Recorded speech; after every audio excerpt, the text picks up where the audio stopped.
Hello viewers. Today we are taking the video lecture series on the job role of retail cashier for class 9.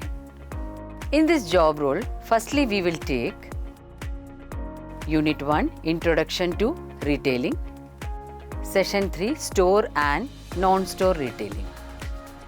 So students, in this session we will discuss Number 1 Store Retailing, Number 2 Non-Store Retailing, Number 3 Differences between store retail and non-store retail, Number 4 Activity. Now, we are going to understand the meaning of store and non-store retailing.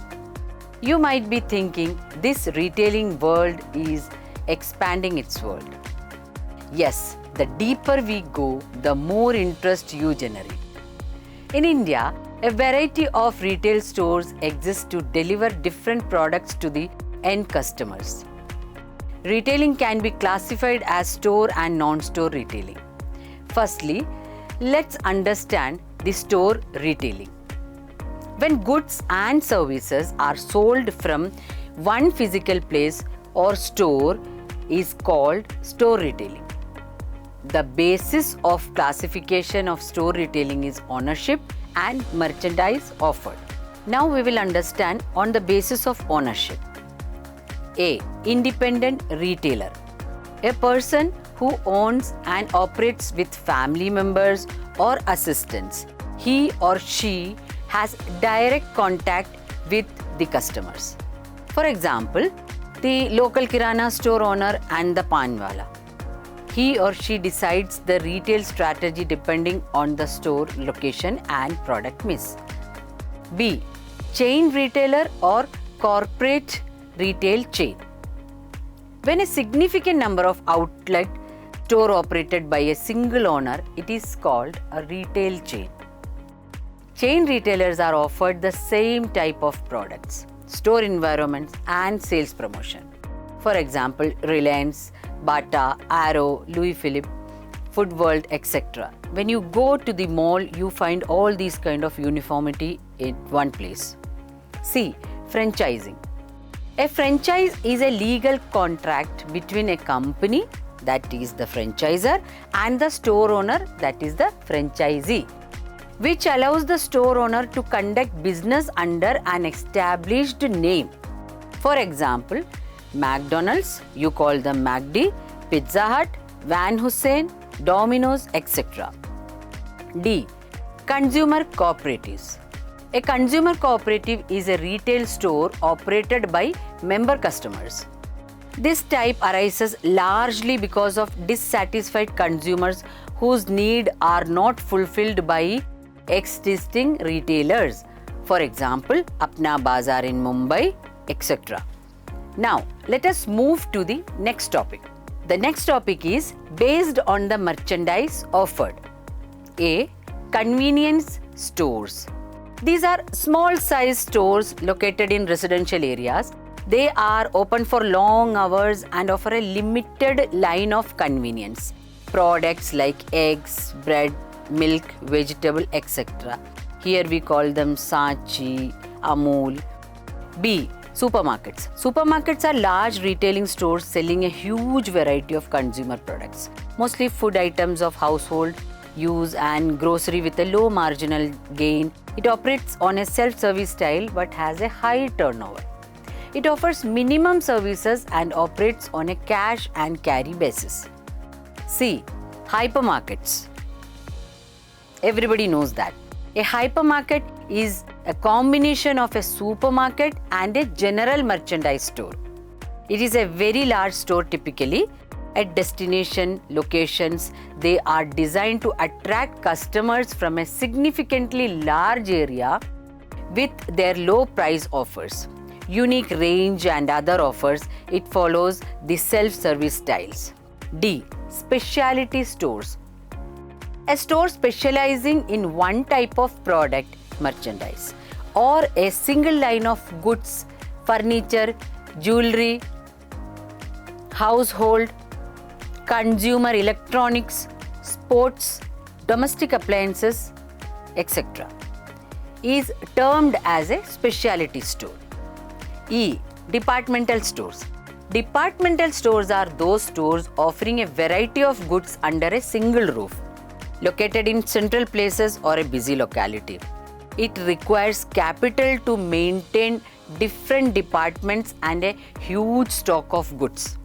The profit or loss is calculated on the entire stock. It is a combination of decentralized buying and centralized selling. They establish restaurants inside these stores and also provide home delivery services. F. Catalog showrooms. Catalog retailers usually specialize in hard goods like hardware, consumer electronics, etc. A customer visits the showroom and makes his or her choice of products using the catalog mentioning the code number of the item. Non-store retailing. Talking about non-store retailing, it is when the goods and services are sold without a physical place or store. It is called non-store retailing. Non-store retailing adopts a direct relationship with the consumer. The classification of non-store retailing is direct personal contact and direct response marketing. Now, direct personal contact. Direct selling is making a face-to-face, that means direct contacts with the end consumer. For example, cosmetics, jewelry, home appliances, educational materials, nutritional products, etc. This type of retailing follows the party plan or the multi-level network. Yes, you got it. Herbalife, Nutrilite, all these are working on multi-level network. They display and demonstrate on inviting to a party or customers, act like master distributors, appointing their customers on commission basis. You can call it overriding commission basis. Direct response marketing. Now, the direct response marketing is the consumer or the customer becomes aware of the products or services offered through non-personal media such as mail, catalogs, phones, television or the internet. It is called the direct response marketing. It includes various forms of communication with the consumers like mail order retailing, television shopping. In mail order retailing, the customer database is used to develop target catalogs to customers. And in television shopping, it is the kind of retailing the product is promoted on television with the product features, price and guarantee or warranty. Phone numbers are provided for different cities where the products can be ordered from and home delivered. For example, Telebrands, a program which usually presents fitness and health products. E-shopping. This format allows the customer to evaluate and purchase comfortably from his or her home through the websites using the internet. The products are delivered after online payment. You all are using it now. Telemarketing. Telemarketing is a communication with the customers through telephone to promote products or services. The company executives contacts customer at a time that is convenient to them. Most companies give their toll-free numbers for customers to contact them. For example, banks selling credit cards or educational institutions seeking admissions. Differences between store retail and non-store retail. We will take the difference between store and non-store retail. It can be understood through this given table. Greet and interact with the executive and observe the following. Serial number 1, activity or situation. Whether cash counter is neat and tidy. Yes, no, put your remarks. Second, whether the cash till POS is working. Yes or no remarks. 3. Whether the retailer is following the use of till prompts policy for the sale of age restricted products. Yes or no remarks. Whether the stationery is available for billing or not. Yes or no remarks. Whether the returns are sent. Yes or no remarks. Whether the retail cashier greeting the customers entering the store. Yes or no remarks. Differences between store and non-store retail. Here you can see that in non-store retail, goods and services are sold from physical place or store wherein. Non-store retail, it is sold without a physical store. Likewise, the basis of classification is ownership and merchandise offered, and in non-store retail, it is direct personal contact and direct response marketing. The same way, store retail adopts an indirect relationship with the consumer, and in non-store, it adopts a direct relationship with the consumer.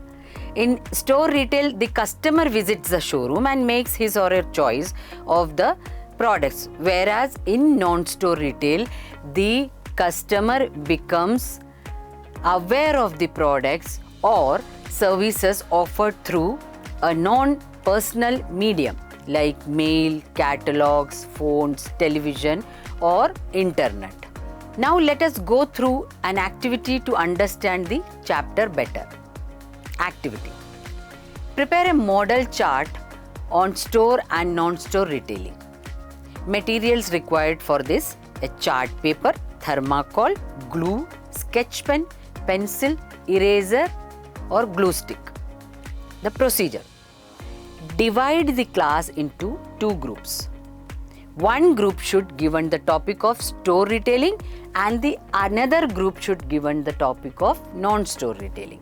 Now, ask the students to prepare charts on given topics. Explain the charts in class. Display the charts at an appropriate place in the class or laboratory. Here, the teacher is expected to evaluate the learning outcome of each student.